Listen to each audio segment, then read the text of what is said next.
Storm Abigail has left a trail of destruction in one Portsmouth street. This adored sycamore tree came crashing down over the weekend. It's now blocking the entrance to these homes in Highland Terrace. Residents Jeff and Diane say they literally can't see the wood for the trees. How are we supposed to deal with this? It's across 3 gardens. 4 gardens affected altogether, yeah. We can't, yes, it's affected 4 gardens. We can't get down our path, we can't get into our house, either of these 2 houses. It looks as if it needs a crane to remove it. Neighbours say there's no room to swing a cat in these gardens now. So how about waking up to this tree that's fallen in your front garden? Around 100 years old, 60 feet high, 4 tons in weight, and 5 feet around the base. The tree's owners live next door, but they didn't hear the commotion. They say they were sleeping like a log.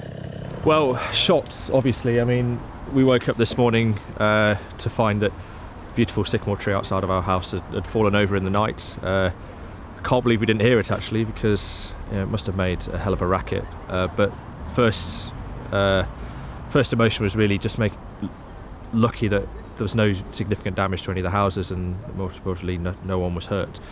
Portsmouth Council put a tree preservation order on the sycamore in 1973. In a statement, they say, "The duty of care for trees lies with the owner. Anyone who has a protected tree in their property would know because it is detailed in the deeds. It is the owner's responsibility to have a tree regularly assessed by a qualified person and act on their advice." But the owner says he didn't know the tree was poorly.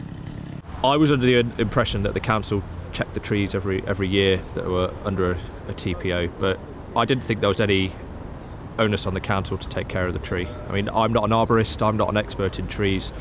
I didn't have any concerns about the tree, to be honest. It seemed to be pretty sturdy. I didn't see any cause for concern, to be honest. So, removing a tree like this could be a deep-rooted problem. One quote notches up several £1,000s, but neighbours say money doesn't grow on trees.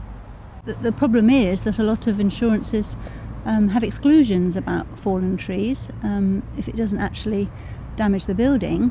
So this is left with a problem. Who's going to deal with this? Who's going to pay for this? The kids will have a climbing frame for the next 100 years, that's what it'll be. Solent tree surgeon Adam has been drafted in to assess the situation.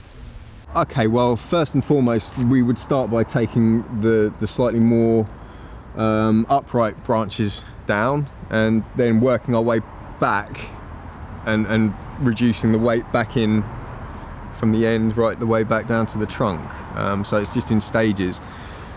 You could get a crane in, but I think that could make more mess in the long term. So we're just going to make this manageable for human labour, just to.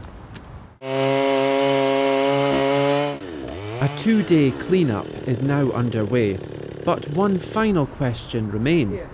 What will happen to all of that wood? Don't know yet. That's a very good question. Do you want some? Okay. Dale McEwan, that's Solent. Yeah, give me a